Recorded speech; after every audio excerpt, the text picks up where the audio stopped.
Olá, eu sou João Fortunato e você já está no Brand Security Podcast. Seja bem-vindo. Eu quero começar esta edição do nosso podcast com uma pergunta. Quando ocorre uma crise corporativa, quem deve ser o porta-voz?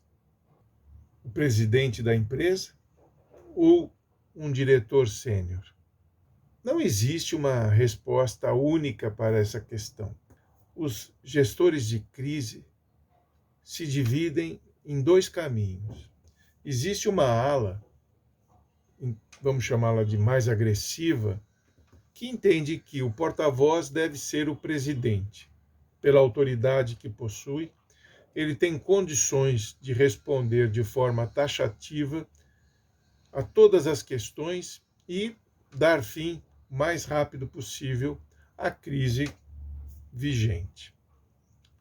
Outros gestores mais prudentes entendem que o porta-voz deve ser o diretor sênior, pois ele tem autoridade na empresa, porém, se no meio deste percurso ele cometer algum equívoco, um ato falho, sempre haverá alguém acima ou numa posição paralela capaz de corrigi-lo, o que não acontece com o presidente.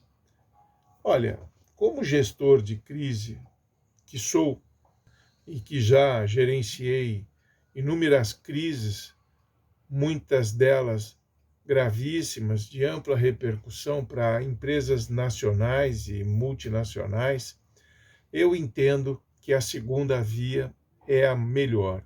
Esta me parece ser a mais prudente, a mais sensata, a de colocar um diretor sênior como porta-voz de uma empresa em situação de crise. O presidente, na minha avaliação, ele deve ser preservado. Toda crise, não importa se grande, média ou pequena, ela traz um desgaste para a imagem da organização. E entendo que um diretor sênior bem preparado, ele pode muito bem responder a essa situação sem qualquer problema. E preservar o presidente. Ele não precisa ser desgastado em função da exposição diante de um fato negativo da empresa que dirige, lógico. Então, quando atuamos como gestores de uma crise, eu e minha equipe da Brand Security Consulting, nós fazemos tudo com muito cuidado e atenção para que o porta-voz entre em cena somente após estar devidamente preparado. E o que isso significa?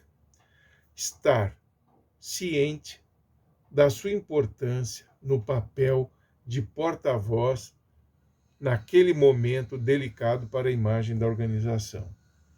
Ele tem que se sentir seguro com os statements que preparamos para cada ponto sensível da crise e da empresa vítima do adverso. E, obviamente, ele tem que estar tranquilo para repassar esses statements à opinião pública de forma clara e objetiva por meio dos questionamentos da imprensa. Felizmente, ao longo da nossa história como profissionais de crise, jamais tivemos qualquer insucesso na exposição de um diretor sênior como porta-voz de crise. A opção por este caminho sempre se revelou acertada. Já fomos, sim, em ocasiões diversas, questionados sobre o tempo, que parece curto para tanta produção. E trabalhar, obviamente, dentro desse tempo, diante da pressão da opinião pública, na maioria das vezes exercida mais pela necessidade da imprensa, sempre ansiosa por informações detalhadas e, se possível, exclusivas. É verdade, o tempo sempre parece curto para os envolvidos. Contudo, nossa experiência em gestão de crise nos confere agilidade, que é bem diferente de pressa. Nossa equipe é multidisciplinar e muito experiente, que não se fragiliza por causa da pressão, que é normal. Em todas as crises existem pressões. E o tempo, né, de resposta é sempre o mais contundente. Quando necessário, conversamos com os stakeholders da organização, sempre de forma muito profissional, negociamos com eles o tempo, deixando claro que estamos coletando informações e preparando o porta-voz para que possa passá-las com exatidão, objetividade e clareza. Eles entendem que este esforço visa oferecer-lhes respostas seguras sobre todo o ocorrido. Agora, pensando nas duas vias, vamos fazer aqui um exercício sobre uma situação hipotética. Acontece uma crise que, pela gravidade, promete ser uma crise longa, e o presidente é exposto na condição de porta-voz para falar em nome da empresa. De repente, sabe-se lá por qual razão, ele comete uma falha, percebe o erro e se desequilibra emocionalmente. Não consegue voltar para o centro e transmitir as informações com a necessária tranquilidade e clareza. Pergunta: quem na hierarquia da empresa pode vir a público para substituí-lo e fazer as correções necessárias? Dentro da empresa, ninguém. No entanto, se for uma multinacional, ainda se pode recorrer à matriz. Porém, ainda assim, a situação permanecerá sensível.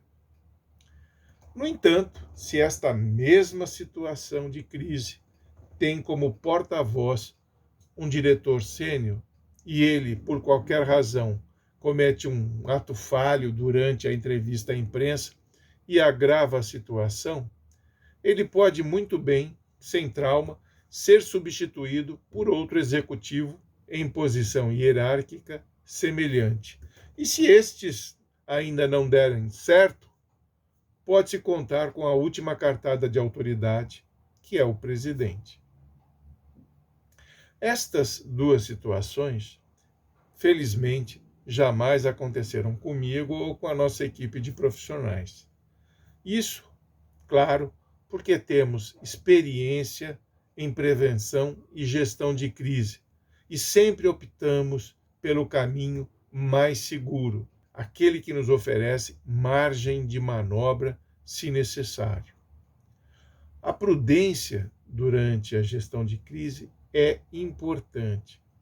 A gente não pode se desestabilizar por causa da pressão, que em situação de crise é comum.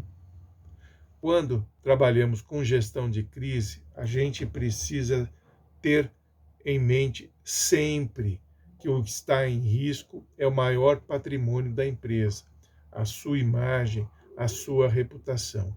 Então, a margem de erro é muito pequena. Pode errar.